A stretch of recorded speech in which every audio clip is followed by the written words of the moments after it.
¿Cómo están? Muy buenas noches, bienvenidos y bienvenidas a Desiguales, noche de lunes en la televisión pública. Recién arranca la semana, así que con tranquilidad este programa, por favor, Caruso, que no ocurra nada. De hecho, voy a tocar madera, la cabeza me toco mientras lo digo, ¿no? Viene siendo bastante tranquilo, ¿no? El encare de la semana, no hubo un domingo de locos.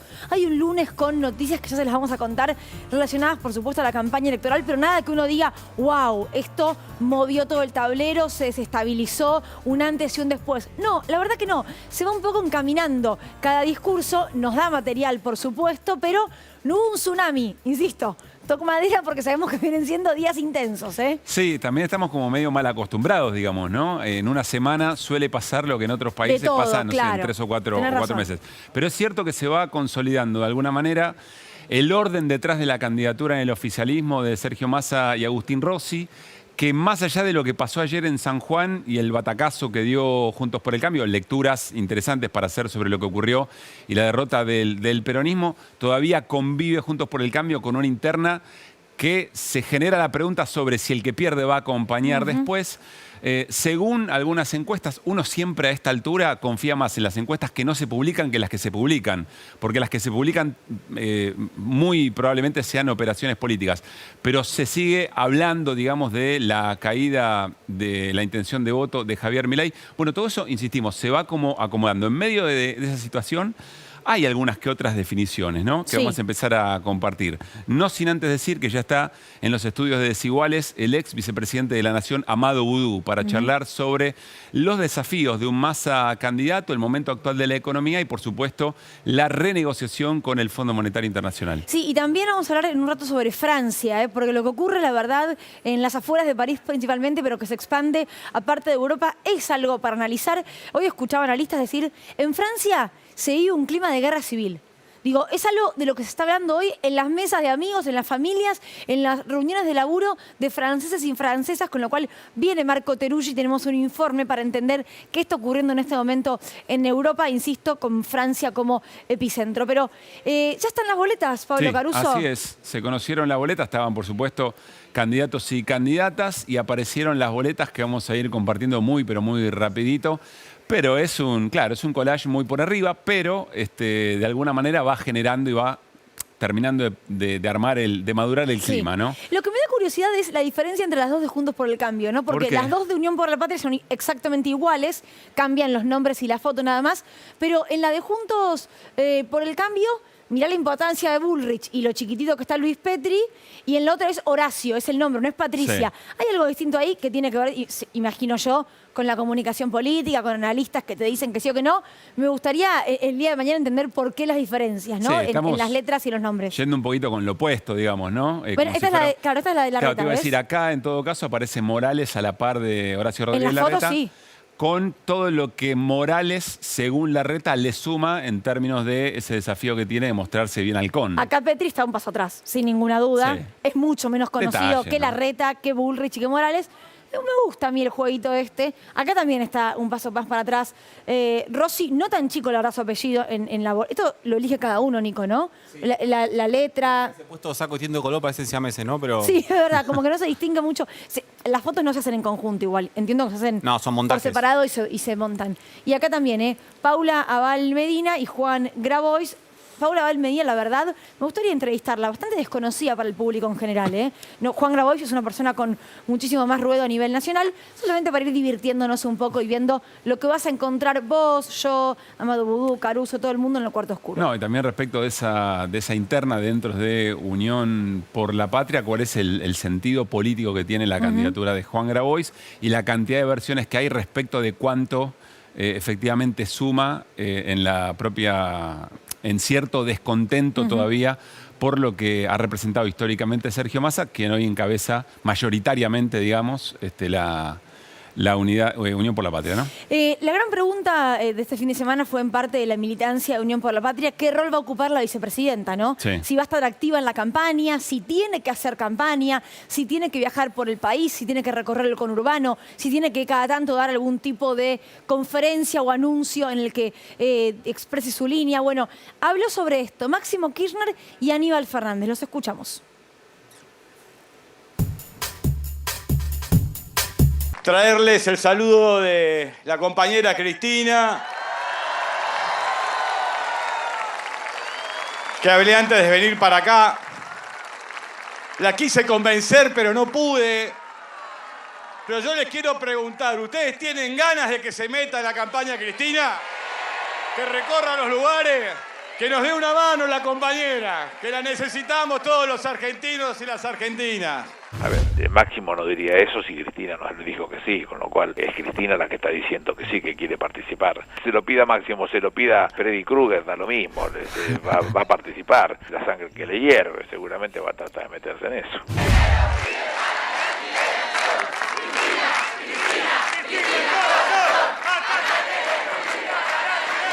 A ver, un poquito más fuerte, así escucha.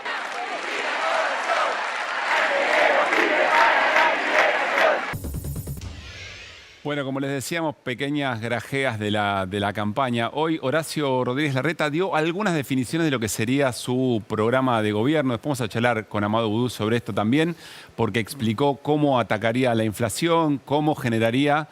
Él dijo cómo eliminaría determinado tipo de bloqueos para la creación de empleo registrado. Bueno, después lo vamos a plantear, pero de alguna manera sintetizó qué Argentina está pensando. Fíjense en qué periodo de tiempo, lo compartimos. Cuando alguien dice, ¿cuándo seremos como Europa? Es que nosotros fuimos a Europa hasta el 40, 45. Porque cuando vos ves lo que fue Argentina, pero se por puede eso, recuperar en vez de eso. ser Europa, seamos la Argentina que fue. La Bueno, Argentina del 45, de ahí la está. primera mitad del siglo pasado. Esa. Mi hijo el doctor, Claro. ¿no? El progreso, donde el estudiar, el esforzarse No sé tenía qué nos sentido. pasó, pero era eso, Babi, eso. pudimos hacerlo. Para la historia de un país, para la vida de una persona es mucho tiempo. Para la historia de un país no es tanto. Ujú. Podemos recuperarlo. Fuimos una tierra de progreso, atraíamos inmigrantes trabajadores. Interesante, ¿no? Lo que plantea Horacio Rodríguez Larreta, porque hay que pensar todo lo que no era la Argentina en 1945. Pienso, por ejemplo, en el voto femenino. Pienso, por ejemplo, en derechos laborales, en vacaciones pagas, en la existencia de un aguinaldo, en la posibilidad de discutir paritarias y que el trabajador no pierda. Él habla de inmigrantes que llegaban con ganas de laburar. ¿No llegan hoy inmigrantes a la Argentina? Digo, por ejemplo, por ahí llegan de países que no le gustan mucho a Larreta, no llegan de España, de Italia, pero llegan de Venezuela, llegan de Colombia, llegan de Perú, llegan de Bolivia, llegan de Paraguay y creo que laburan y mucho. La verdad es que es bastante raro e insisto con esto, ¿a qué votante le habla Larreta cuando le dice la previa a 1945? A los jóvenes estoy seguro que no.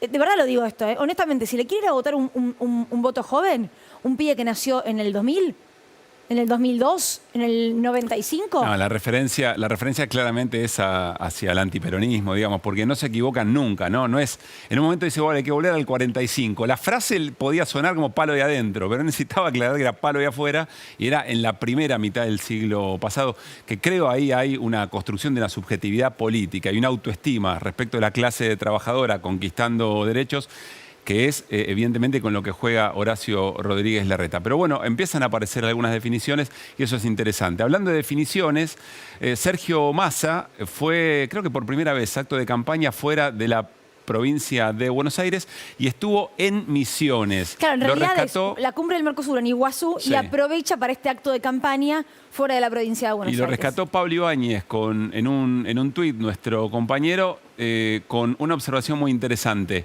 Acá tenemos a Sergio Massa, acompañado por Santiago Cafiero, el canciller, No sé si se ve bien, pero están medio oscuros por la foto, no, Sí. no es nuestra pantalla, quiero aclararlo. acompañado por gobernador actual, Herrera Aguad, y acompañado por el gobernador entrante, Pasalacqua, que ya fue exgobernador, claro. gobernador de la provincia de Misiones. Pero fíjense allá arriba lo interesante, la boleta presidencial de Unión por la Patria y luego lo que el Frente Renovador de la Concordia pone en juego, el instrumento que pone en juego para sus candidaturas.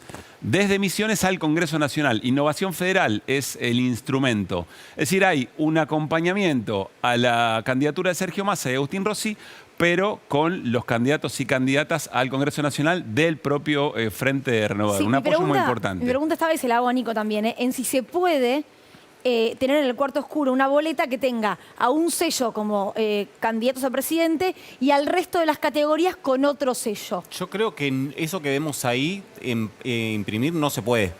Lo que puedes Según hacer es Juancho se repartir. podía, por eso quedé como en la duda yo, ¿eh? No estoy seguro. Yo tampoco. Bueno, es el Estoy mensaje seguro. político eventualmente lo que importa, teniendo en cuenta algo que hace unos días Mariano Hamilton hacía unas cuentas respecto de en qué escenario Unión por la Patria podría ganar en primera vuelta. Y él ponía como clave cuáles son los votos que Sergio Massa en sí mismo puede efectivamente traer como candidato a Unión por la Patria.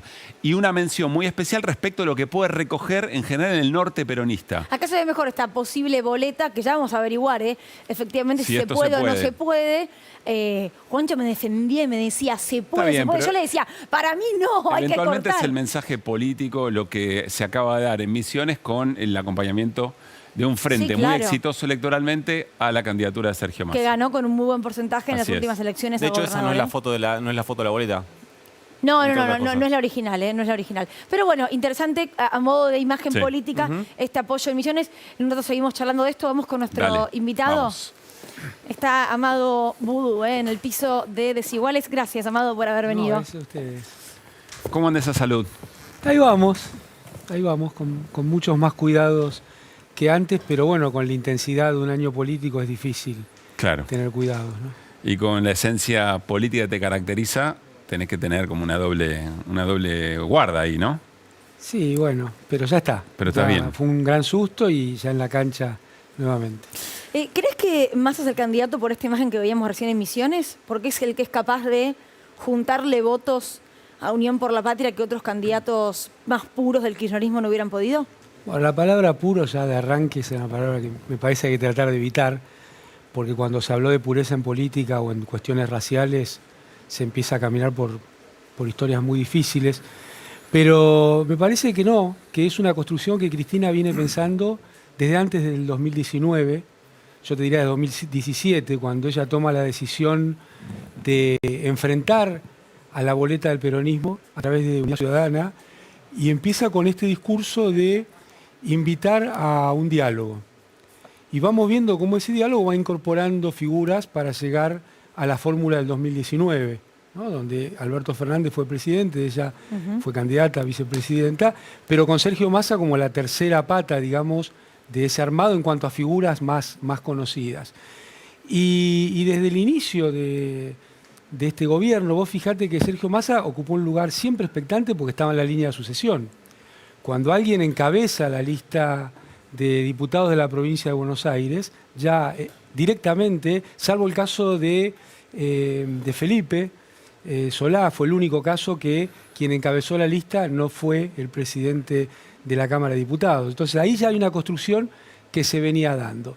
Y más allá de esta construcción, bueno, hay muchos signos, muchos datos de lo que venían trabajando Sergio Massa con Máximo Kirchner, pero también con Cristina Fernández de Kirchner, respecto a un nuevo entramado político que termina consolidándose en esta elección y que me parece que Cristina lo explicó con toda claridad, ¿no? Su primera opción era una fórmula de unidad, donde esa unidad fuera más que la suma de las partes.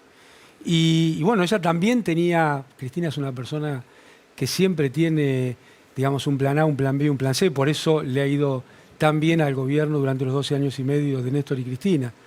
Y tenía una segunda opción que era si tenía que disputar una interna. Pero en sus discursos veníamos viendo con toda claridad que su objetivo era una lista de unidad. Bueno, finalmente fue lo que se terminó dando. Yo creo que la figura de Sergio Massa, en algunos distritos, es cierto, que han sido bastante reactivos al kirchnerismo, que a veces es difícil de comprender, ¿no? Porque una provincia como Córdoba, que tiene tamaño de desarrollo industrial, que tiene tanta importancia en la generación de trabajo formal, pero también en el sistema educativo público, y que es tan orgullosa de su sistema jubilatorio público, aún en tiempos del menemismo. Córdoba es una de las provincias que no transfirió su caja al sistema nacional. Entonces es muy difícil entender esa reactividad. Puede ser que tenga que ver con formas y puede ser, yo espero, que Sergio Massa pueda hacer un puente entre estas dos, tal vez, culturas políticas, ¿no? En casos como Córdoba, Santa Fe, Mendoza también. Bueno, hay quien haciendo cuentas dice, entre la candidatura de Schiaretti más lo que Massa puede recoger en provincias, por ejemplo, como Córdoba, pensando que Córdoba fue fundamental para el triunfo de Macri. En el 2015 puede haber ahí un diferencial favorable. Por eso Pablo era el primer caso que te ponía, ¿no? Donde puede tener ahí importancia el discurso y cómo se encare la campaña en estos meses que vienen. Ahora, Amado, ¿por qué crees que Sergio Massa, te venimos escuchando la caracterización que haces del hacer político de Massa, digamos, ¿no? ¿Por qué crees que Massa puede ser quien exprese como candidato a presidente o eventualmente como presidente lo que el actual gobierno también de unidad no pudo, no quiso, no supo? Mirá, hay, como siempre, cuestiones vinculadas a la política, pero también cuestiones de personalidades. Yo cada vez me convenzo más que, además de la construcción colectiva, es muy importante las personalidades de quienes están en lugares tan difíciles, ¿no? Como es el presidente de la Nación, ministros y ministras. Y me parece que Sergio Massa es una persona, primero, que conoce el Estado en detalle, ¿no? Él fue director de ANSES gran cantidad de años, fue jefe de gabinete. ¿Ahí lo conoces vos en ANSES? Claro, yo lo conocí en ANSES. Cuando yo era un trabajador de ANSES y Sergio Massa llega allá por el 2002 o fin del 2001, 2002, como director de ANSES. Era muy, muy joven y una persona con mucha capacidad para integrar equipos, ¿no? Hablando ya de la cuestión operativa, no de los posicionamientos ideológicos, para involucrarse en los temas en mucha profundidad.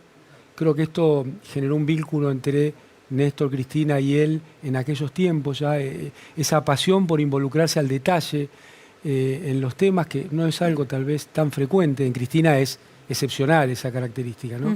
De involucrarse hasta el mínimo detalle en los temas. Y después es una persona que en la convicción, cuando toma una convicción, que trabaja en el equipo, escucha ideas, pero cuando toma una convicción, va al frente con esas cuestiones y generalmente no cambia en el medio del camino. Me parece que hay una característica que yo digo, no, nadie es mejor ni peor, cada uno somos más o menos lo que somos. Es muy difícil que podamos cambiar mucho a cierta edad, sí incorporar cosas, sí aprender, sí estudiar, pero la cuestión de la personalidad me parece que esta es una característica. Pero vos un poco lo sugeriste en un paréntesis que hiciste. O sea, la personalidad, sus capacidades, su audacia o su convicción, ¿en función de qué?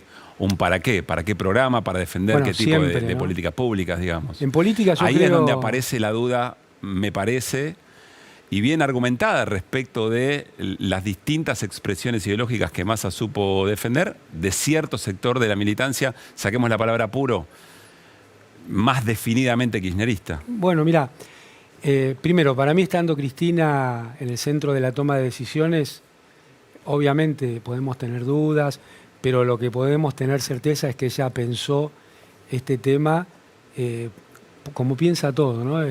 Su compromiso con la vida de las y los argentinos. Y acá otro paréntesis. El kirchnerismo, en todas sus versiones, siempre ha puesto el foco en el conjunto de las argentinas y argentinos. Aún en aquellos que no nos votaron, aún en aquellos que pretenden lo peor para nosotras y nosotros. Sabemos que a Cristina le han puesto un revólver en la cabeza. A mí me gusta que no nos olvidemos de esto porque sucedió hace demasiado poco y ya no se habla más. Pero cuando uno ve el recorrido del 2003 al 2015, no hay ningún sector de la vida económica y social de la Argentina que no haya estado mejor. Y entonces ahí no tenemos que entrar en la caricatura que se pretende de nosotros mismos.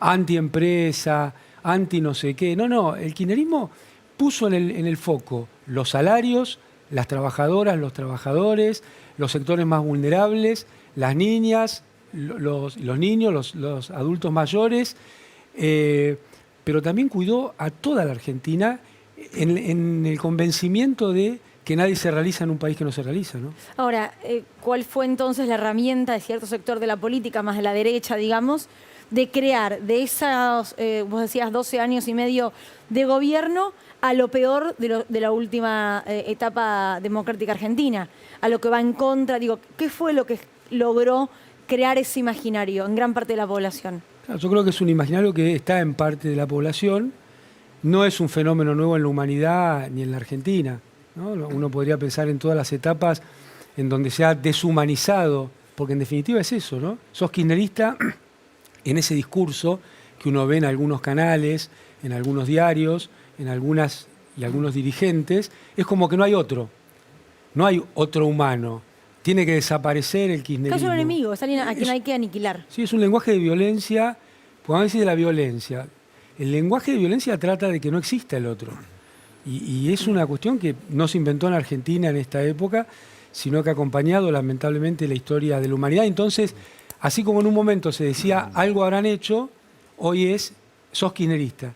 Entonces ahí parece que no mereces un juicio justo y no mereces tener tu lugar en la sociedad. Y nosotros... Sí, o cualquier solución para el país te excluye, digamos. Y cuando uno mira los números, pero también el ánimo, ¿no?, de la sociedad argentina, bueno, los años donde ha habido mayor desarrollo, mayor crecimiento con inclusión social, del 83 a la fecha son los años de Néstor y Cristina. Eso me parece que es algo que está fuera de discusión, por eso se trabaja sin argumentos desde la oposición.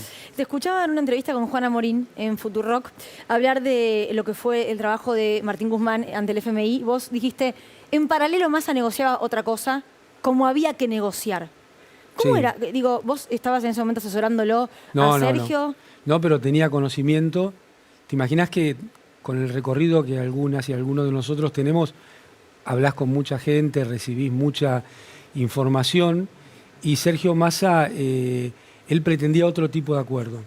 Pretendía un acuerdo, pero otro tipo de acuerdo, allá desde el principio del gobierno, a través de otros mecanismos de intervención en la política. Para mí, lo de Guzmán, desde el primer día sabíamos cómo iba a terminar, que era catastrófico el ministerio de Guzmán para la Argentina, y lamentablemente terminó institucionalizando una de las peores políticas de Macri, que fue el endeudamiento.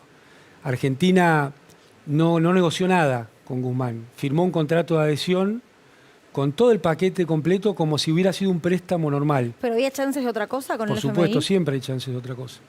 Siempre hay chances de otra cosa, hay que pensar desde otro lugar. Eso es Si cuando vos la audacia política de la que hablás. Es más esa? que audacia, también es la conceptualización.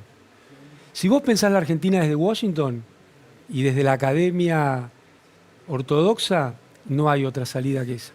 Si vos pensás la Argentina desde la Argentina, Pero desde Amado, Latinoamérica... incluso contado por Cristina, el duro en la negociación era Guzmán, y a quien le pedían saltear a Guzmán y tratar de ir a hablar con Cristina era el propio fondo. Y agrego otra cosa más, el tiempo que se logra patear para adelante los desembolsos reales, ¿no fue eso una buena negociación? Hay un montón de voces que dicen que en virtud de la experiencia de otros acuerdos fue de los mejores acuerdos que se consiguió con el fondo. Mira, las ideas son sus resultados. Después podemos argumentar horas todo lo que querramos, pero los resultados fueron muy malos. Cuando uno ve, por ejemplo, la curva de inflación, venía mal con Macri, empeoró un poco con Guzmán, pero en el momento que se firma el acuerdo con el fondo, cambia la pendiente de esa curva y salta la inflación. ¿Por qué? Porque el acuerdo con el fondo es inflacionario. Es inflacionario porque presiona la tasa de interés a la suba, presiona el tipo de cambio a la suba, presiona las tarifas de los servicios públicos a la suma. Fue un pésimo acuerdo. Eso de patear, ¿viste? Podemos, por eso, seguramente habrá argumentos, pero las ideas son sus resultados.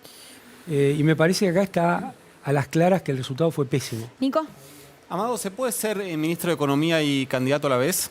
O te reformulo, ¿se puede ser el ministro de Economía en este contexto de esta Argentina, con este acuerdo con el fondo, con esta inflación y candidato a la vez? Bueno, vuelvo a la primera parte. Yo lo fui. Yo fui candidato a vicepresidente y ministro de Economía. Sin acuerdo con el fondo y sin esta inflación. Está bien, pero ahí yo me haría una pregunta de la dialéctica de esa situación, ¿no?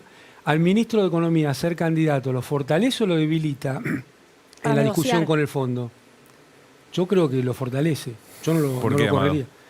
Porque una persona que tiene la expectativa de ser presidente es mirada desde los centros de poder de otra forma que una persona que se está yendo.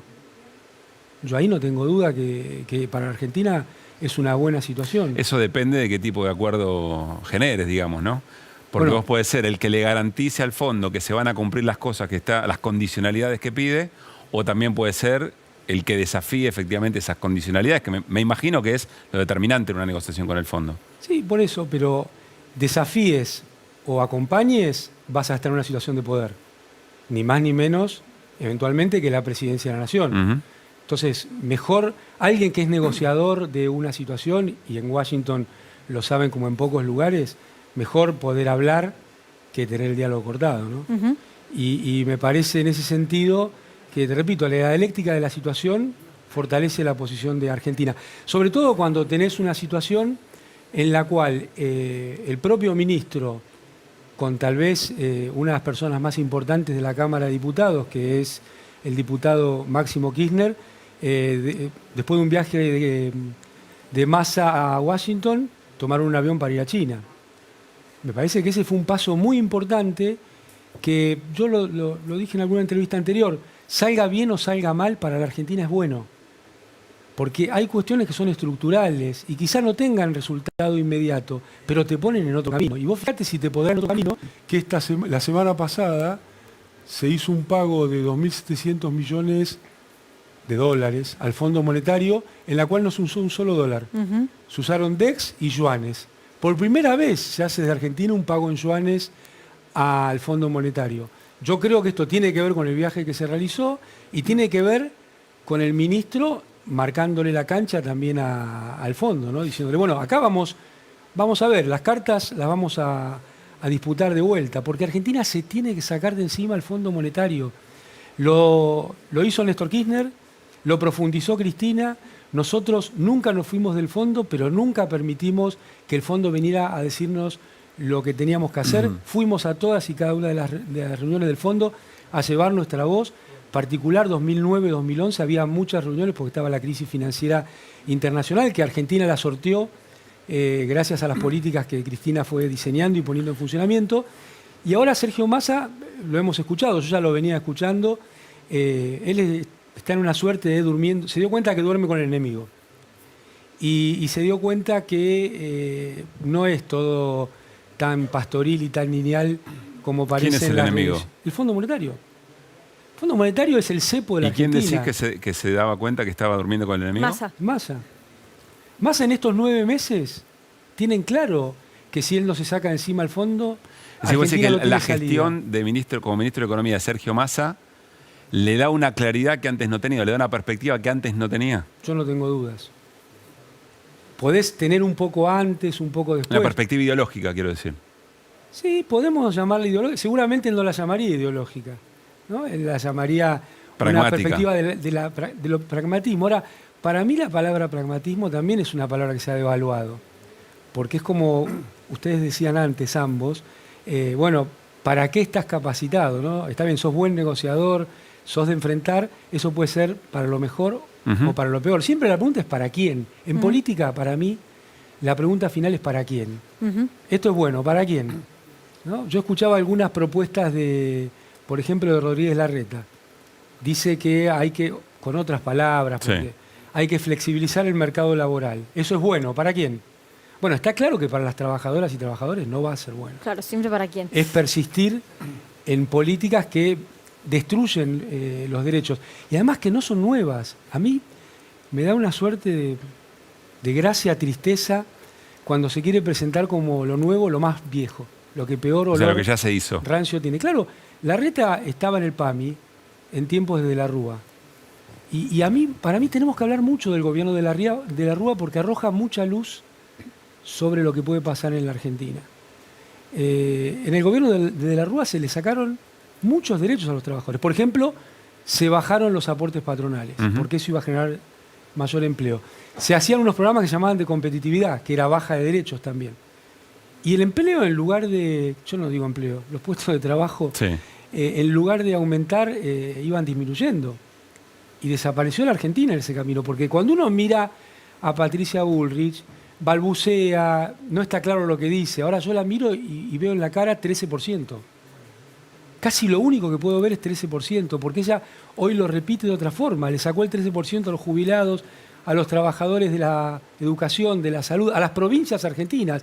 Ahora dice las provincias no producen nada y se llevan un montón de plata. Bueno, en ese momento ya lo hizo con Cavallo, el Fondo Monetario y de la Rúa. Y hay algo que es mucho peor aún, que me parece que se habla demasiado poco en la Argentina. El gobierno de la Rúa traía toda una parafernalia comunicacional como esta que estamos viendo hoy. ¿no? Muchos creativos publicitarios atrás de la campaña. Y tenía una serie de spots, algunos memorables, como dicen que soy aburrido, o el otro, el avión es lindo pero lo vendo. Pero para mí hay uno que marca el tiempo de hoy, que es Jujuy. De la Rúa aparecía en cámara hablando de la seguridad, él muy orondo, y detrás aparecían una serie de personas con uniformes sin insignias y con armas sin insignias de a qué fuerza pertenecían, paramilitares. Ese era el spot de campaña de la Rúa. Y hoy cuando vemos en Jujuy que aparecen camionetas levantando gente sin insignias, aparecen personas corriendo manifestantes sin uniformes, para mí hay un puente entre estas dos situaciones. Porque Morales también fue viceministro de la Rúa. Porque Patricia Burri también fue ministra de la Rúa. Y el gobierno de la Rúa terminó usando la fuerza del Estado para asesinar manifestantes, a mansalva. No 1 o 2, que sería gravísimo. Decenas. Entonces, lo que se vende como nuevo es muy viejo en la Argentina. Y cuando algunos de nosotros decíamos Macri es la dictadura, se nos decía que eso no se puede decir porque había llegado por el voto.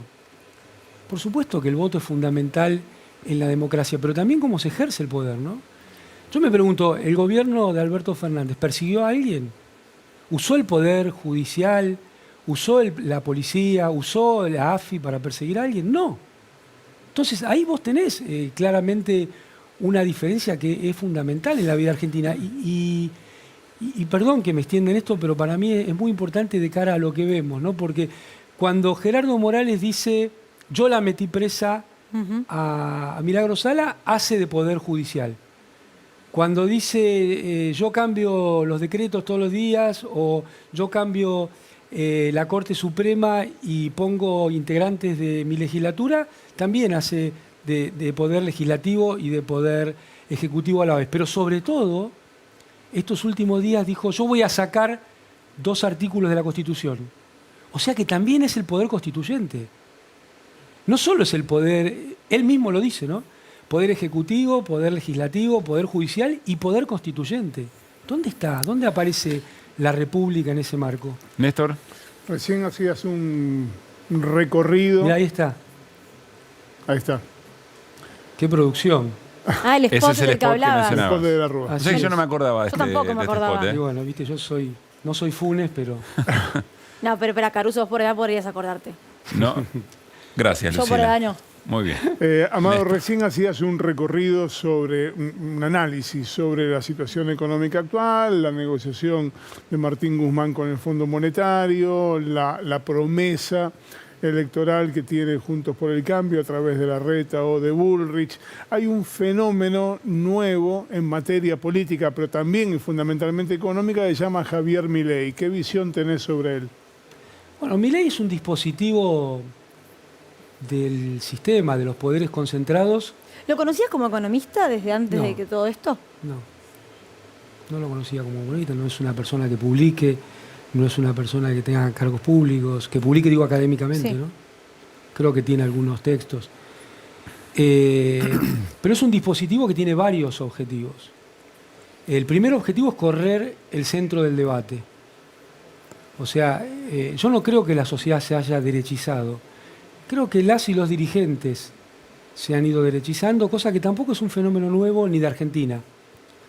Es un fenómeno que viene de la época de Reagan y de Thatcher.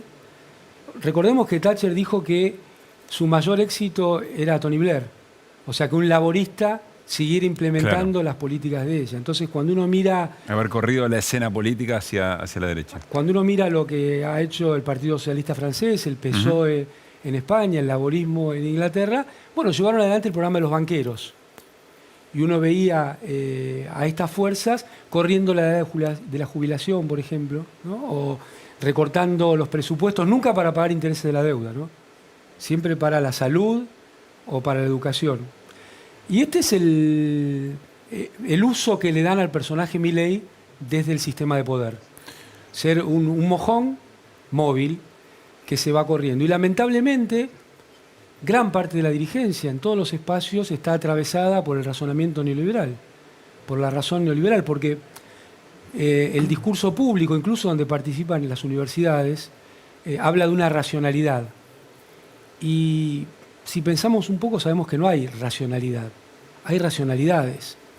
Porque hay tantas razones como intereses. Pero, Amado, lo que vos llamás pragmatismo, y en este mismo sentido, ¿no sentís que hasta dentro de las propias fuerzas nacionales populares hay una suerte de querer coquetear permanentemente con agendas que no les son propias o que tienen que ver con esa tracción hacia más a la derecha de la agenda? Hay una tendencia a pensar que la gobernabilidad... Hacia el posibilismo, quiero decir, ¿no? Sí, bueno, que la gobernabilidad está más cerca de la racionalidad de derecha.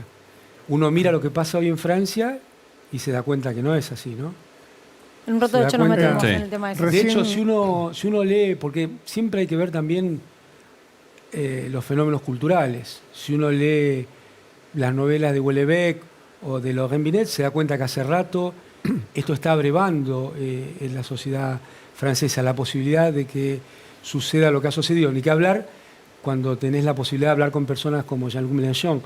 Pero acá en la Argentina no ha tenido éxito. Lo reformulo. ¿La candidatura de Massa es pragmatismo con identidad o es posibilismo? Yo creo, escucho a Cristina, leo la carta que Máximo Kirchner firmó como presidente del PJ de la provincia de Buenos Aires y ahí aparece la palabra programa. Lo escucho a Massa hablar del Fondo Monetario y yo hace rato que estoy convencido que el punto cero de cualquier programa en la Argentina se llama renegociar, reformular el acuerdo con el Fondo Monetario. Mi programa, el de personas que piensan como yo, es el shock distributivo, es la estatización de algunas empresas de servicios públicos, es la administración del comercio exterior, es el cuidado de los dólares que entran al Banco Central. Ningún programa es posible si vos no haces el punto cero, que es renegociar el acuerdo con el Fondo Monetario. Entonces, cuando Cristina habla de programa, yo creo que está yendo por ese camino. Y volvamos a la idea de posibilismo. El posibilismo es la gran derrota del campo nacional y popular. Cuando te dicen no des las batallas que no se pueden ganar, se acabó el campo nacional y popular, porque las únicas batallas que tiene sentido dar son aquellas que no se pueden ganar. Yo te diría que las otras ni siquiera son batallas, son caminos que hay que recorrer. Entonces, el posibilismo es la obturación del sentido nacional y popular. El sentido nacional y popular, la razón de ser del campo nacional y popular es correr el campo de lo posible. Y lo que hace el sistema establecido es establecer una valla que determina el campo de lo posible. Cuando desde adentro del campo nacional y popular se compra cuál es ese límite, bueno, perdiste razón de ser. Ahora, me parece que Sergio Massa... No, te decía, con esa mirada, la renegociación de Martín Guzmán, el acuerdo con el fondo, el acuerdo vigente actual, ha sido un eslabón más en ese posibilismo que desafía a hacer aquello que no se puede hacer. Claro, por eso Guzmán es, digamos, el paradigma del posibilismo en esta etapa en la Argentina. Lo llevó al presidente en el último momento a decirle, esto es lo único que hay. Y vos no sabés, encima con el tupé de decirle, vos no sabés que el fondo no da otra cosa. Entonces me parece que políticamente fue catastrófico. Estás describiendo casi una quinta columna. Para mí es un hombre de fondo. Desde su forma de razonar, yo no digo que sea alguien que le dijeron andá y jorobá a la Argentina, pero de su forma de razonar es un hombre de Washington. No es un hombre de las provincias argentinas. De hecho, no creo que haya ni siquiera andado un poquito por las provincias argentinas. Cosa indispensable. Ahora, cuando Massa plantea, y fue tapa de página 12 el otro día, sin sacarse de encima al fondo, no se puede hacer nada, parafraseándolo, no sé si fue exactamente eso, me parece que está entendiendo claramente cómo son las prioridades en Argentina. Y ahí viene otra vez la pregunta que hacía Pablo. Modificar el acuerdo con el fondo requiere no quedar enredado en el posibilismo.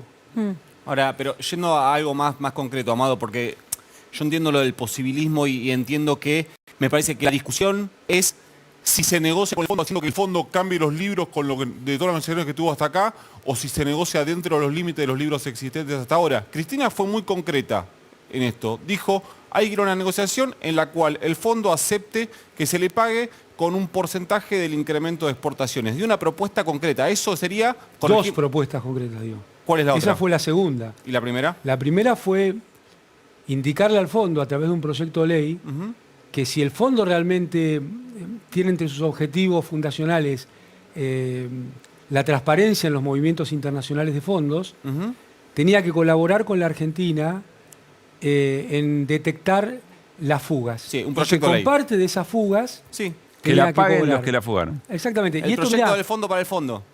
no, pero esto, por ejemplo, yo participé fuerte de estas reuniones entre 2009 y 2011, como la voz de Argentina en ese lugar, junto con la del presidente del Banco Central o la presidenta en el caso de Mercedes Marcó del Pont.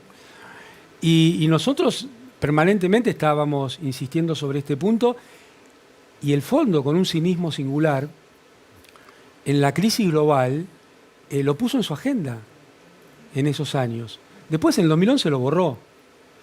Y si uno piensa que los mal llamados paraísos fiscales, que en realidad son guaridas fiscales, nunca son tocados por el fondo, porque no solo están las islas conocidas, de algunas de Europa del Norte y otras del Caribe, que son guaridas fiscales, sino algunos estados de los Estados Unidos, ¿no? Vos tenés el actual presidente de Estados Unidos, fue senador por un estado que es uno de esos territorios grises respecto a los movimientos de Amado, fondos. igual, la pregunta era más, Entonces, yendo a la era más pregunta concreta. concreta. La pregunta es si vos lo ves a Massa negociando con el FMI por fuera de los libros del FMI.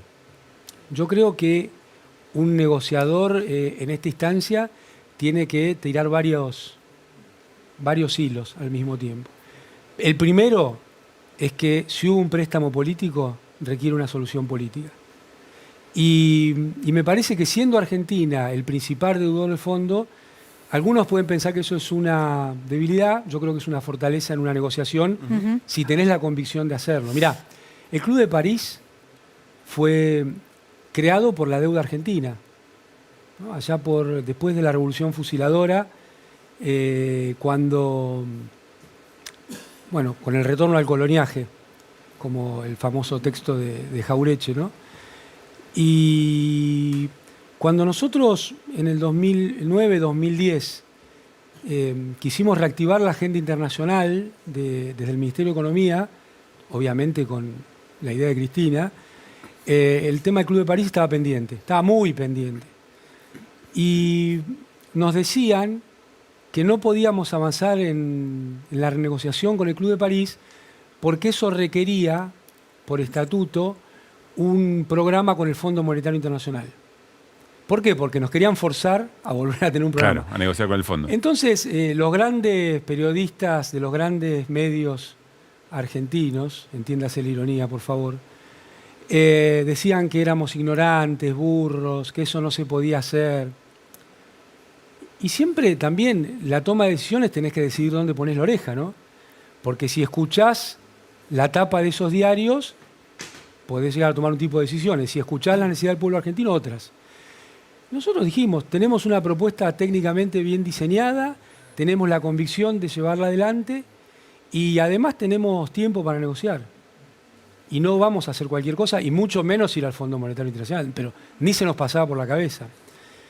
Y fuimos a ver a la que era la ministra de Economía de Brasil, de Francia en ese momento, que el ministro de Economía de Francia ministro de Finanzas y Trabajo en ese momento, hace las veces de coordinador del Fondo Monetario Internacional, la señora Lagarde, y allá por diciembre del 2009, y llevamos nuestro planteo. Nos planteó, su respuesta fue la misma, ¿no? Esto no se puede hacer sin un programa del fondo. Bueno, Argentina va a persistir en su posición. Y varios años después, 5 años después, o 6 años después, logramos firmar el acuerdo que nosotros pretendíamos, sin haber desembolsado un solo dólar antes de tener el acuerdo que nosotros pretendíamos. Tenías tiempo y no estabas acogotado por el fondo, digamos, ¿no? Sí, siempre hay que buscar alternativas. Amado. Hoy tenés China dando vueltas como un actor global. La guerra de monedas, de la cual hablaba mi querido amigo el ministro de Brasil, Guido Mantega, desde el 2008, viene del 2008 o antes. Y yo creo que parte de la soberanía argentina en los tiempos que vienen se juega en la guerra de monedas. Y en la Amado, posición que Argentina tome. tenemos que cerrar, pero no quiero dejar de preguntarte si tenés miedo de una persecución en caso de que gane la reta Bullrich. Una nueva persecución. Bueno, miedo es una palabra que podría entrar en el ámbito de lo personal. Y yo estas cuestiones siempre las pienso desde la política. Nunca yo me puse en el lugar de víctima individual, porque creo que no es una buena idea con uno mismo, primero que nada. Después con las ideas y las personas que suponés querer representar. Me parece que no hay que callarse la boca, me parece que hay que decir todo lo que uno piensa, siempre por dentro del marco de la vida democrática. A nosotros jamás se nos ocurriría ponerle una pistola en la cabeza a nadie del kirchnerismo se le ocurriría poner una pistola en la cabeza a ninguna persona. Tampoco se nos ocurriría fugarnos. Afrontamos, todas y cada una de mis compañeras y compañeros afrontamos lo que injustamente tocó afrontar aquí en la Argentina y diciendo siempre lo que pensamos. Cuando vos ves una fuerza que entra por lo menos en una duda qué relación tiene con un magnicidio, porque por lo menos es lo que se ve en la cuestión judicial, aunque la justicia parece que la venda se la pone un poco de costado, ¿no? Y ves que alguien que fue el armador de los desastres judiciales en Argentina, Pepín Rodríguez Simón, que el propio Macri dijo que Pepín Rodríguez Simón fue el que le recomendó a Rosenkranz y Rosati, ¿no? Rosenkranz por decreto. Sí, sí. Y que era, bueno, la famosa mesa judicial. Vos fijate el desastre que tienen que haber hecho para que esa persona, habiendo puesto y teniendo contacto, porque también esto hay algún indicio, con jueces de la Corte, se tiene que fugar. Lo que hay en la cabeza y el corazón de esa persona, de saber el desastre que hizo para las y los argentinos, ¿no? Gracias, Amado, por haber venido. No, gracias a ustedes. Gracias. Bueno, nos vamos a ir al wall con Nico Fiorentino, porque nos va a contar, va a ponerle número a algo que se viene hablando bastante, y es la merma en la participación electoral de las elecciones que se han llevado adelante hasta ahora, Nico. Hay como tres grandes interrogantes. Nosotros veníamos planteando dos, que eran, ¿cuánto va a sacar Javier Milei? No lo sabemos. Lo dijimos, no sabemos si saca 22, 15, 12, 8, no lo sabemos. Nadie lo sabe. Justo hoy estuve hablando, recién decían ustedes que parecía que Milei se estaba cayendo. Justo hoy hablé con muchas personas de Santa Fe, empezando a meterme un poco lo que va a ser la elección de Santa Fe, y me dicen, che, acá el chabón en encuestas arrasa. Mirá. Es el dirigente con mayor intención de voto por lejos. 16 de julio, elección. 16 de julio las PASO. Segundo gran interrogante era a dónde van a ir los votos que obtuvo la fórmula Fernández-Fernández en 2019, en octubre de 2019, el 48% de los votos, este año. Sí, sabemos o podemos especular con que la suma de los votos de Massa más Graboy no va a llegar al 48%. Y el tercer interrogante es ¿cuántas personas van a ir a votar? Sí. Entonces nosotros nos tomamos un trabajo que es medir un poco qué es lo que está pasando en las provincias. Venimos escuchando un montón que está cayendo la participación, lo cual efectivamente es así, pero deberíamos empezar a preguntarnos si efectivamente es tan grave, en primer lugar, esa caída, y en segundo, su impacto en el padrón nacional. Vos, por ejemplo, tenés la última, que es la elección de ayer. En San Juan cayó 5%. Esto es elección siempre gobernador contra la elección 2019 a gobernador. Todas ejecutivas. Todas ejecutivas. Sí. Es decir, comparamos elecciones similares. No mezclamos nacionales con provinciales para que la comparación sea lo más honesta posible. En San Juan 5%. En Córdoba 4%, este es un padrón muy grande, ahí sí tenés un número por ahí importante. En Tucumán apenas un 1%, es el quinto padrón, y aparte en Tucumán votó el 84% del padrón. Tucumán es una provincia que históricamente tiene una participación altísima. Y si vos ves el resto, la caída no es tan grande, por ahí Jujuy, pero siguen siendo todos padrones, todos padrones muy chiquitos. Bueno, en Misiones también, pero son padrones electorales chiquitos. Por eso digo, cuando vos me dices esto, sin tener en cuenta que todavía no votó Santa Fe, la Ciudad de Buenos Aires y la Provincia de Buenos Aires, estos números, vos decís, che, fue el 5% menos a votar. En realidad son puntos porcentuales. Por ejemplo, en San Juan votó el 77% en 2019 y ahora votó el 72%. Claro, pero no te puede marcar una tendencia. En general son todos negativos, digamos, ¿no? Negativos son todos. Por eso no te puede marcar una tendencia que cuando llega a los distritos, que efectivamente tiene un peso mayor, bueno, ahí te haga una diferencia. ¿No puede ser indicador de que eso puede pasar? El análisis histórico es que en las elecciones de carácter nacional siempre vota más que en las provinciales. Por lo cual, la lógica, que sabemos cómo se lleva con la realidad, indicaría que estos números deberían mejorar. Sí. en octubre respecto O que en parte a se la explican por el participación. desdoblamiento, digamos. Exactamente. Creo que tenemos algunas provincias más que son casos excepcionales. Esas son elecciones que ya definieron el gobernador. Acá separamos La Rioja porque este número está comparado contra 2015, no contra 2019, porque en 2019 La Rioja unificó, entonces hubiese sido medio raro la comparación. Y acá tenemos 2 elecciones que fueron paso, es decir, todavía no eligieron gobernador. Este número sí es importante. Mendoza fue a votar un 12% menos que en las PASO a gobernador de 2019. ¿Se entiende? Sí. Este número es importante. Y Chaco es imposible de explicar sin el efecto del caso Cecilia. Fue a votar el 53% del padrón, un número bajísimo e históricamente bajo. Ahora viene Aldo Leiva, actual diputado y que va por la renovación de su banca en Chaco, así que vamos a hablar de eso justamente, ¿no? De ese menos 19%. Y queda una última pregunta, ¿y a quién le sirve esto? Hablando con consultores electorales, lo que te dicen es, cuando la gente está enojada y está enojada con el oficialismo, lo ideal es que vaya a votar la menor cantidad de gente posible enojada. Mirá. Es decir, porque si va, te vota en contra. Es decir, claro, si la caída se produce por cuestiones de enojo con la política, lo que vos sabés es que si esa persona enojada decide ir a votar, en su amplísima mayoría se inclinaría por cualquier otra oferta electoral que apoyar al gobierno con el que está enojado. ¿Se entiende? Esto no quiere decir ni que haya que hacer campaña para ir a votar, que haya que tapiar las puertas de las casas. No, eso no. Tenés posibilidades. También podés revertir. Queda 1 mes y medio hasta las PASO. Te quedan un poco más de 3 meses hasta las generales para revertir ese enojo. O sea, que es lo una que vos posibilidad. decís es, esto es una preocupación no solo del oficialismo, porque se supone que fueron votos que perdió, sino también es una preocupación de las oposiciones. Exactamente, porque además ese voto enojado, ¿a dónde va? ¿Te acordás que yo hace mucho hablé de el voto enojado y el voto miedo? Que cuando el enojo se transforma en miedo es cuando el voto tiende a retraerse hacia zonas de centro. Cuando está muy enojado se ve más atraído por propuestas más extremas. En general, las propuestas extremas cuando llega el momento de meter la boleta, la única boletita pregunta en que la a mí urna, me queda para se otro complica. momento es esta menor participación sumado a la fragmentación, ¿cómo deja al gobierno que gana en términos de apoyo político, músculo político para hacer lo que tiene que hacer en una situación tan compleja? Y la foto, siempre la mejor foto para saber cuáles son las herramientas con las que contás para gobernar, más allá de la cantidad de votos que saques, es cuando pintamos acá el hemiciclo del Congreso. Sí. Si ahí está complicado, todo lo demás Sonaste. es complicado también. Gracias, Nico. Gracias, Clarísimo. Nico. Vamos a ver ahora un informe, porque ya está Marco Teruggi en el link de Desiguales. ¿Qué está pasando en Francia? Insisto, el concepto, la frase guerra civil está en boca de franceses y francesas. ¿Qué hay en el medio de todo esto? Lo vemos y lo charlamos. Policías intentaron frenar a un joven de 17 años, de origen argelino, durante una revisión de tráfico.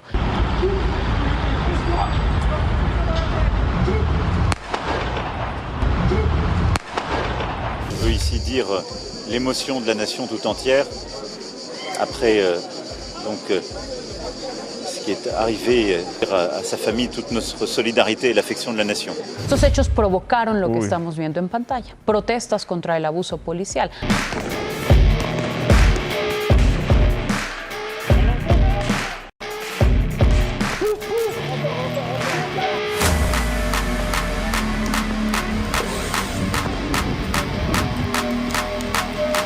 Hubo enfrentamientos entre residentes y oficiales del orden que dejaron una veintena de policías heridos, 31 detenidos y cerca de 40 vehículos incendiados. Un tiers des interpellés de la dernière nuit sont des jeunes, parfois des très jeunes. C'est la responsabilité des parents de les garder au domicile.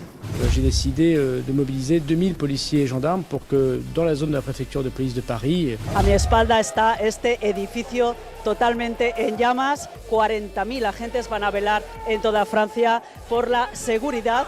Y lo que podemos decir es que también se han tomado medidas. Por ejemplo, tenemos que suspender el directo.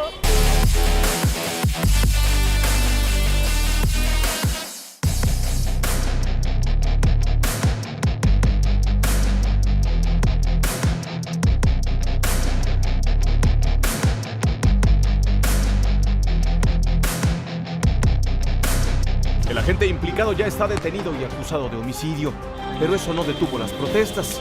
Tampoco el despliegue de más de 40.000 policías en diferentes ciudades y suburbios del país. Un repudio que se repite y pone en evidencia la brutalidad policíaca y en particular en las detenciones de tráfico. Desde 2017, la mayoría de las víctimas en estos operativos son de color o de origen árabe. Français, qui a la nationalité française. Je sens en moi que je suis pas entièrement français. Tu te sens quoi plutôt? Noir. Il y a deux catégories de Français. Il y a les Français, les vrais blancs, les Français. Et les autres, ceux qui ont la nationalité française, mais ils ne sont pas français. Marco Teruggi, bienvenido nuevamente a Desiguales. Buenas noches. Explícanos qué está pasando en Francia. Y aparte nos contaste que vos te criaste ahí. Sí. En Francia. Sí. Toda mi juventud, adolescencia en Francia, así que ahí escuchaba a los jóvenes atentamente. Y es una de las cosas que están pasando, la cuestión de la identidad. Pero vamos al principio. Hubo una policía que en un operativo mató a un pibe de un barrio que, como muchos de los jóvenes de los barrios populares, son de orígenes, como se dice en Francia, norafricanos o africanos. De origen quiere decir que sus padres o sus abuelos vinieron de otro país, pero que nacieron ahí. Esto hace mucho tiempo que pasa, hace 30, 40 años que esta serie de episodios ocurre, que la policía mata a un joven de barrio de origen nacional extranjero y luego se produce un levantamiento. Pero nunca había habido un levantamiento tan nacional, tan violento y tan extendido. Han quemado todo lo que representa al Estado. Escuelas, comisarías, alcaldías, transportes públicos, centros de asistencia social. Han saqueado negocios privados en medio de un clamor por justicia y para que cesen los abusos policiales. ¿Quiénes están en alza? ¿Quiénes están levantados? Centralmente los jóvenes de las barriadas populares de Francia, de ciudades grandes, pero también ciudades medianas o pequeñas incluso, que en su mayoría se cruza con los flujos migratorios. Es decir, hay un sujeto excluido, desocupado, con poca perspectiva de futuro, que a su vez proviene de los flujos migratorios, que son de los países que fueron colonizados por Francia hace tiempo atrás. Entonces todo eso hace un caldo de cultivo explosivo, espontáneo y sin mucha organización. Ese es el tema. Me parece que la no organización es lo que ahora hace que no se pueda controlar. De hecho, salió la abuela del joven asesinado a decir: basta, no salgan más a las calles, quédense en sus casas y demás. Están quemando los colectivos que usan sus madres para ir a trabajar y demás. Pero no está ocurriendo esto. Por el contrario, e incluso el alcalde al que le quemaron la casa, corregime Marco, salió a decir que no dijo, bueno, calmémonos todos, listo. No. Esto es lo peor que tiene Francia, esto no son franceses. Digo, hay una clase política muy discriminadora también, no solamente la sociedad. Sí, hay dos cosas. Primero, que el foco de los disturbios es en los barrios populares. O sea, la población más afectada es la población que a su vez es la que es afectada por el maltrato policial, por el desempleo, la falta de horizonte. Pero a su vez hay un discurso de radicalización hacia la derecha que plantea que esta población finalmente es inasimilable. Estos flujos de inmigrantes que llevan décadas no pueden ser compatibles con la sociedad francesa. Eso es lo que plantea la extrema derecha. ¿Qué quieren hacer? Bueno, según el candidato más de extrema derecha, que se llama Éric Zemmour, lo que hay que hacer es echar a todos los que tengan algún tipo de conducta delictiva, frenar todo flujo migratorio y hacer un ministerio de la deportación. Esa había sido su campaña presidencial el año pasado. Ahora, ¿cuál está siendo la respuesta de Macron frente a esto? Él niega la causa social y política, dice que es un problema de los videojuegos que crean una cultura de la violencia. Supongamos que algo de eso existe. Dice que son los padres que no se hacen cargo de sus hijos menores de edad, por lo tanto hay que castigar a los padres porque no se hacen cargo de sus hijos, y las redes sociales.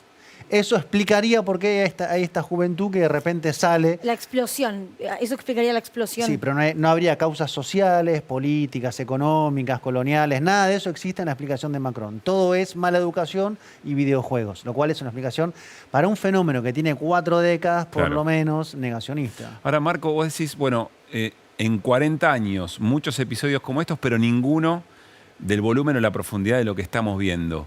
¿Te imaginás o quienes están analizando el tema piensan en algún tipo de perforación institucional de estos movimientos? Es decir, que sea una bisagra respecto a lo que puede pasar, o es uno más y hay una manera de conducirlo? Yo diría dos cosas. Primero, esta es la tercera generación que sale a quemar, ¿Qué quiero decir con esto? Que hay un problema, evidentemente, que hay una población que pasan las generaciones y siguen los mismos problemas y cuando salen son más radicales. Es más, los mayores, 30, 40 años, están sorprendidos por el grado de radicalidad de los chiquitos. Hay muchos que tienen 14, 15, 16 años que salen a confrontar de esta manera. Ahora, políticamente la traducción es un crecimiento de la extrema derecha, que plantea un discurso autoritario, securitario. Están juntando plata para el policía, la familia del policía que mató al chico. Juntaron 1 millón de euros. Y para la familia del joven asesinado, 500.000. Entonces, hay un sector de Francia que evidentemente tiene, digamos, una lectura cada vez más a la derecha y concuerda con un discurso antimigratorio y de mano dura, muy dura, digamos. ¿Pero qué juntaron plata para el policía como si fuese la Para víctima? la familia. Porque vos no puedes juntar plata para un asesino legalmente, pero lo que dicen quienes organizaron es que es para la familia. Es un tecnicismo para mostrar el apoyo, que suma más de 1 millón de euros para quien lo mató. Hace 2 semanas habían matado a otro chico más en el sur de Francia. Había sido poco mediático. Lo que pasa es que hay una suerte de ebullición que de repente revienta. Ahora, nadie la conduce. Y la izquierda no sabe muy bien qué decir, para ser muy sincero. Eso te iba a preguntar y me lo dice el productor por la cucaracha, creo que va con esto. ¿Y políticamente están representados estos sectores? Cero. ¿Hay diputados, hay legisladores, hay alcaldes? No, esas periferias de Francia antes eran las periferias... Pero sí votan. No, son las zonas con mayor abstención. Ah. Gana Mélenchon, la izquierda, pero es la zona con mayor abstención. Hace 40 años, esas eran las zonas rojas de los comunistas, los partidos comunistas. Cae el muro, eso se desarma, el Partido Socialista se aleja de ese sujeto, queda un sujeto vacante políticamente. Ahí crece la abstención o la religión, en gran parte islámica musulmana. Eso es lo que hoy contiene, habla, hace una explicación de la vida política ahí.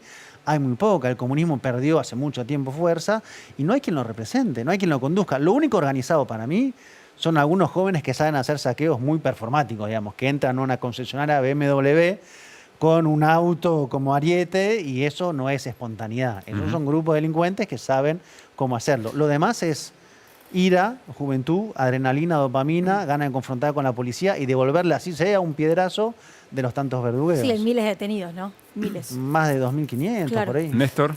Hace el último mundial un cántico inventado por hinchas argentinos, ciertamente repudiable según mi gusto, parece dar en la tecla de algo de lo que está haciendo acá. Dice, juegan en Francia pero son todos de Angola.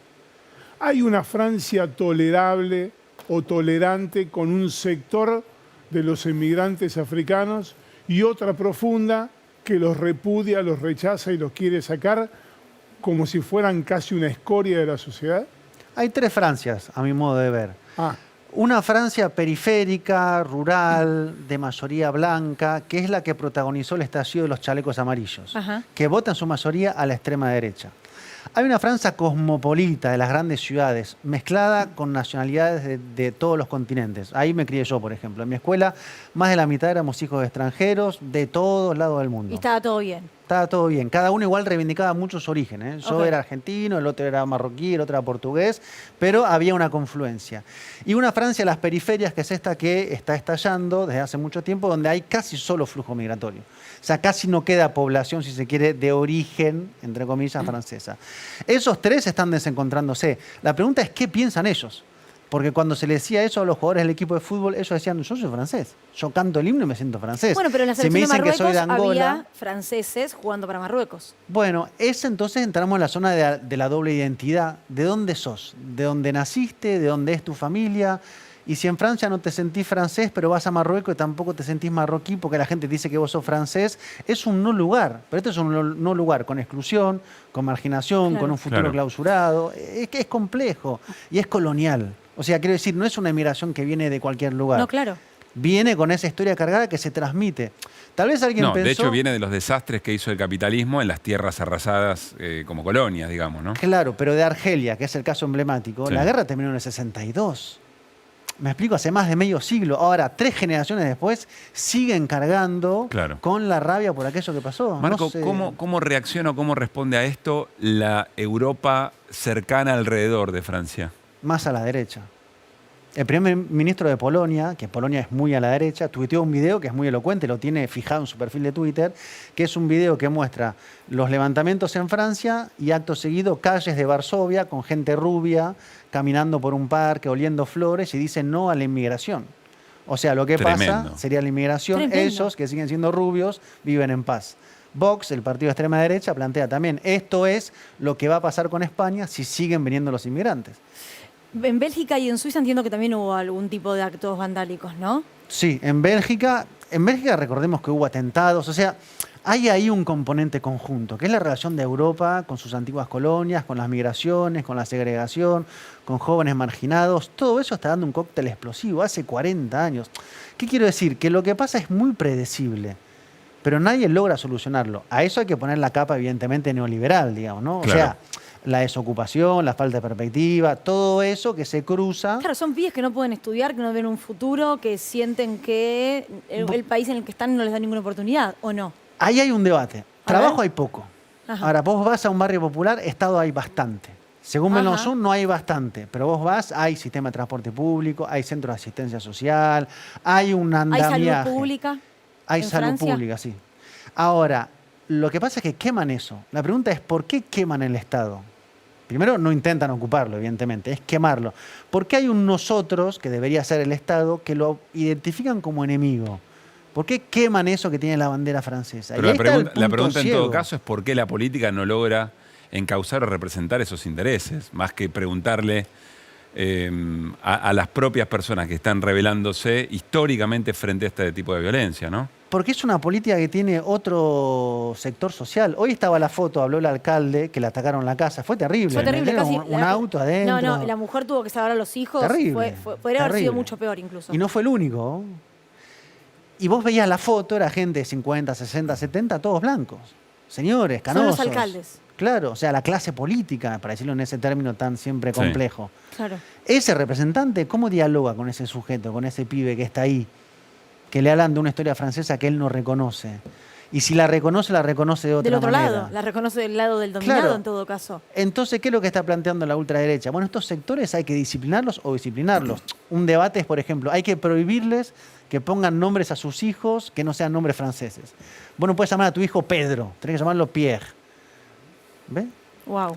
Ese es el discurso, no puedes llamar Mohamed, eso debería ser un nombre prohibido. Hay que asimilar, asimilar implica desaparecer la identidad previa.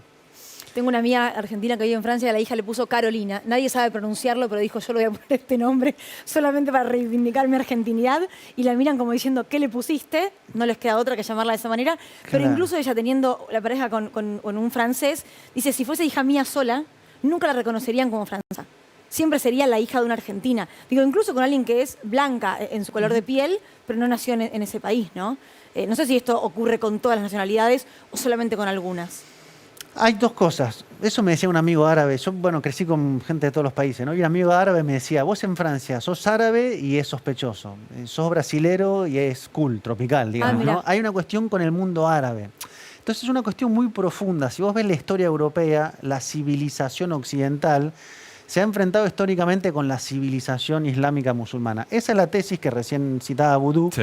cuando habla de Welbeck, del libro Sumisión, es eso. Lo que él plantea es, hay una civilización occidental que está muriendo lentamente porque ya no tiene causas políticas, ha perdido su fuerza religiosa, su núcleo comunitario, y otra civilización lentamente la está sustituyendo, y esa civilización es islámica, comunitaria, y está desplazando a la población originaria. No es solamente migrantes, es una cuestión planteada en términos civilizatorios, lo cual lo hace mucho más peligroso. Claro, y Porque no es también alerta a las dirigencias políticas del resto de Occidente, por Claro. lo menos, sobre cómo ver lo que está pasando en Francia.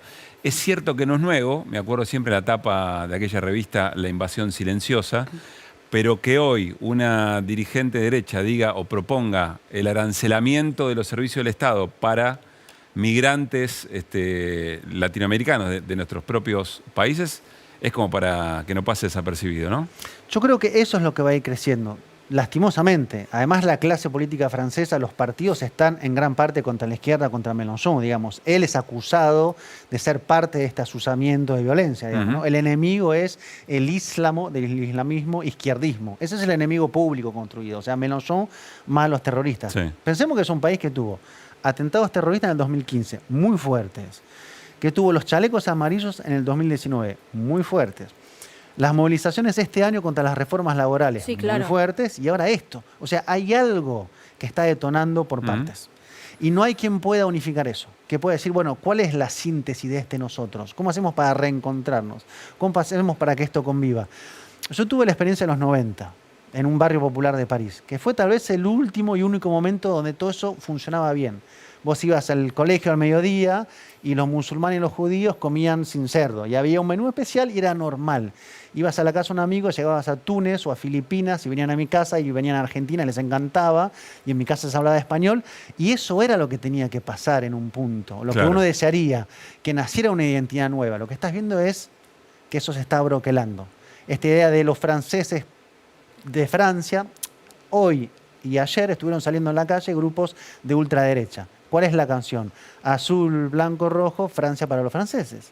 Estamos en nuestra casa. Sale con bate de béisbol y barra de fierro. A cazar los que están a su vez protestando. Literalmente.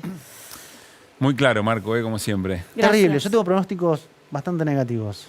Para ser muy sincero con lo que va a pasar en Francia. Hoy escuchaba a una periodista de allá hablar del término guerra civil como algo que estaba ya ahí, hablándose entre los franceses. Lo plantea la ultraderecha, va creciendo como fantasma. Está la película Atenea, que salió hace poco, véanla, es eso. Recomiendo otra película, cierro con esto, que es mucho más linda, para ver las matices de la identidad, que se llama Simplemente Negro. Okay. Que está en Netflix. Es muy linda, es un hombre que decide hacer una marcha de negros y intenta buscar quién se reconoce como negro y es fantástica. Simplemente Negro es para morirse de risa y debatirlo con un poco más de liviandad. Gracias, Marco. Gracias. Por favor. Importantísimo entender, ¿no? Sí. Y Marco es muy claro siempre. ¿Nos vamos al corte, Lucila? Sí, ya venimos.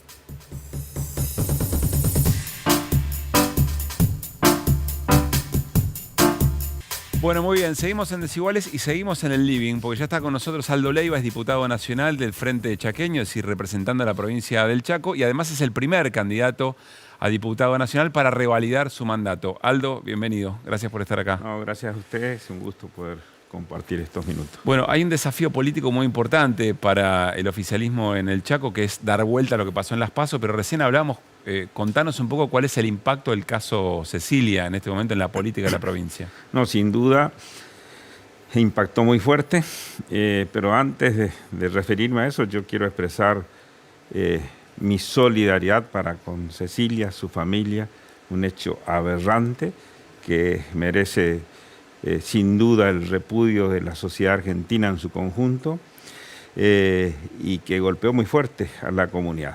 Ahora, lo que también no deja de ser cierto es que un hecho policial se convirtió en un hecho político que sin duda repercutió el domingo 18, fundamentalmente en la ciudad de Resistencia, donde se generó este crimen y que,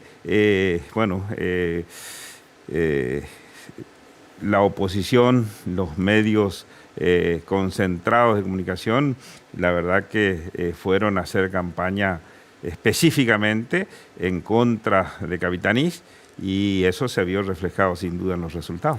¿Usted cree que hubo un cubrimiento por parte del gobierno chaqueño, como se dijo en un principio? No, de ninguna manera. Es decir, yo vengo repitiendo esto. Cecilia desapareció el 2, el 6 se hizo la denuncia, el 8 estuvieron detenidos todos los presuntos asesinos. Existe independencia del Poder Judicial, existe un compromiso, no de ahora, sino desde siempre de Capitanich, de todo lo que formamos este espacio, un compromiso en favor de todos los sectores y donde sin duda hemos trabajado muchísimo en favor de las mujeres, trabajando muchísimo para desterrar definitivamente ese flagelo que tiene que ver con la violencia en contra de la mujer.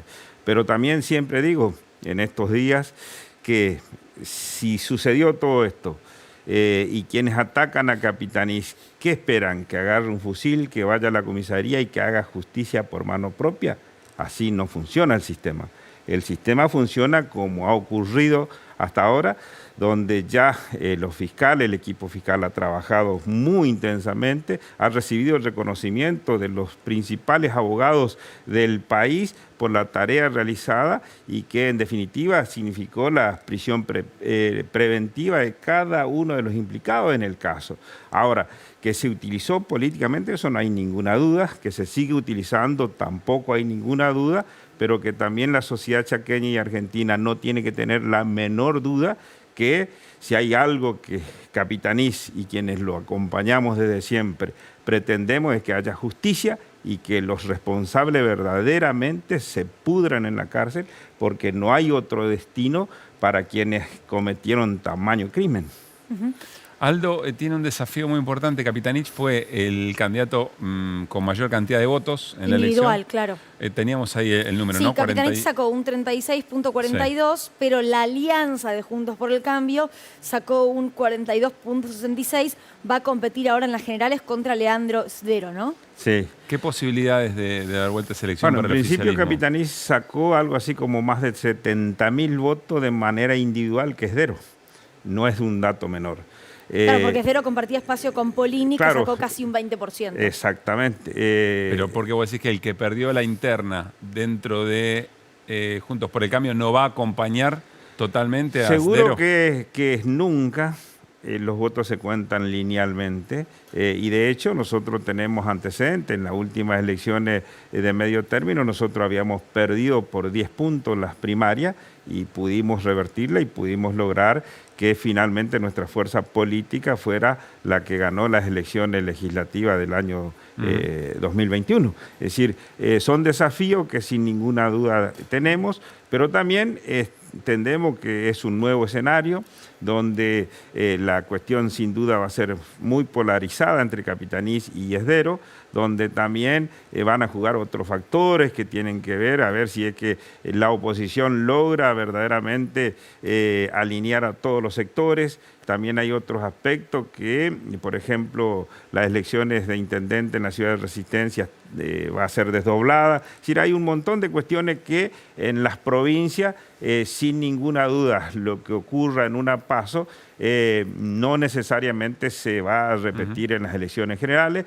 Nosotros confiamos plenamente que Capitanich va a seguir siendo gobernador de todos los chaqueños, teniendo en cuenta que los chaqueños lo conocemos, sabemos de su hombría de bien, sabemos que es un hombre que se maneja sin custodia, maneja su propio auto, recorre permanentemente todos los rincones de nuestra provincia, ha generado obras a lo largo y a lo ancho de la misma, sin ningún tipo de discriminaciones, trabajando para todos los chaqueños.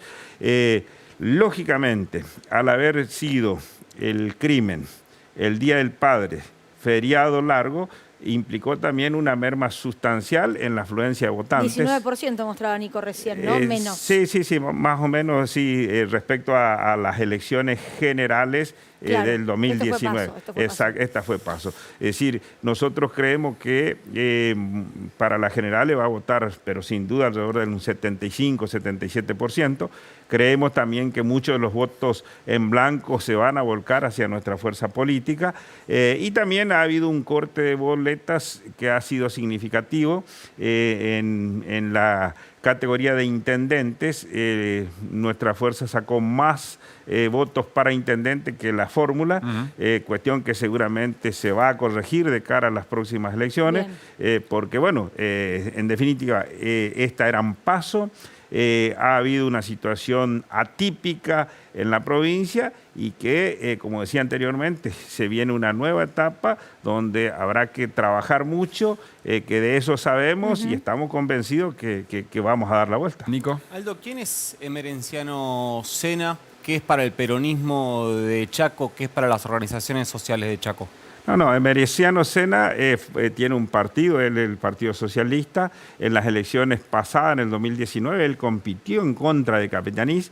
En esta oportunidad armó una lista colectora que formaba parte de las que apoyaban a Capitanich. Había unos 20 partidos políticos que apoyaban a Capitanich. Una de esas era la de Emerenciano Sena, y eso es todo lo que tiene que ver con la cuestión política.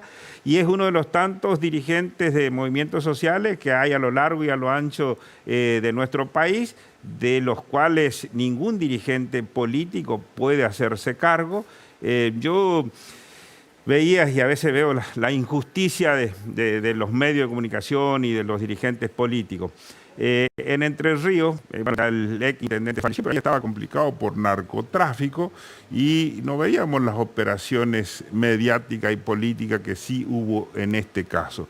Pero bueno, también como lo dijo el propio Capitanich, es parte de los gajes de la política. Esto sin duda tiene que ver con algunas cuestiones que de algunos medios no le perdonan a Capitanich y que bueno, sin duda la vida lo pone en esta encrucijada, en esta situación, pero insisto con esto, si nosotros estamos preparados para esta situación, estamos preparados para redoblar el esfuerzo y para hacer que podamos seguir siendo gobierno en la provincia del Chaco. Gracias, Aldo, por haber venido. No, gracias a ustedes. Si me permiten un saludo a mi ciudad de General San Martín, porque siempre me dicen, Aldo, mandanos saludos. General San Martín, que dicho sea de paso,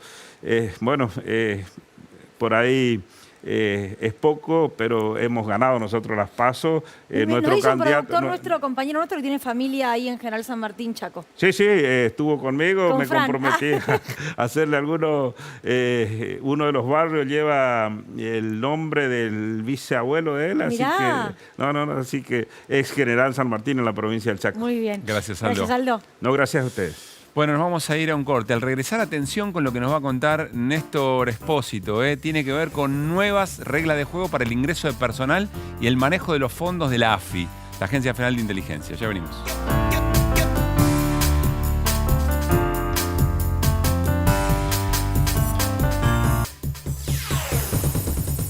Seguimos en Desiguales, hablando de cosas mundanas, pero no tanto. Alquileres en la República Argentina. Se cumplieron 3 años de la ley de alquileres y la política todavía no acompaña, digamos, lo que significa. Una ley sola no hace nada, digamos, ¿no? Sin la voluntad de la fuerza política. detrás. Así es. Néstor, todo tuyo. Hace algunos días pasó inadvertido un decreto que modificó, que reglamentó en rigor algo que el gobierno viene haciendo, que es la purificación, la democratización, si es que eso corresponde, de la Agencia Federal de Inteligencia. Mira, lo vas a ver en estas placas, donde vamos a contar cuál es el decreto. El decreto fue publicado en el Boletín Oficial el viernes pasado, es el 331 del 2023, y modifica básicamente el régimen del acceso del personal de la AFI y el régimen de administración de fondos. Vamos a ver en la próxima placa qué es lo que hace de nuevo, porque en esa situación es la que cambia básicamente una concepción histórica de la Agencia Federal de Inteligencia.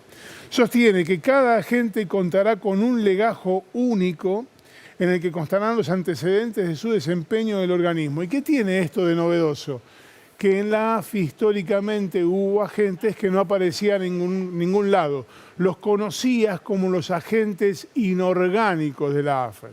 Nadie sabía que trabajaban para la AFI, pero trabajaban para la AFI, que hacían operaciones truchas. Hacían básicamente el trabajo sucio de espionaje que no quedaba registrado en ninguna parte. Esto se trata de delitos amparados bajo un organismo de inteligencia cobijado dentro de la estructura del Estado. ¿Formados en la AFI o tomados de otros lugares? Ambas cosas eran posibles. Vamos a ver qué es lo que más dice la placa esta que mostrábamos recién, porque de alguna manera lo que está hablando es que establece una restricción de ingreso para todas las personas que tengan condenas por hechos de delitos dolosos, autos de procesamiento firmes o equivalentes por la comisión de delitos, es decir, no hace falta que sean condenados. Con el auto de procesamiento ya no podés entrar. Además, aquellos que tengan inhabilitación para ejercer cargos públicos o antecedentes por crímenes de guerra o por violación a los derechos humanos. La AFI hoy tiene un padrón depurado de empleados, pero hasta hace algunos años nada más trabajaba allí, por ejemplo, un señor llamado Patricio Finen.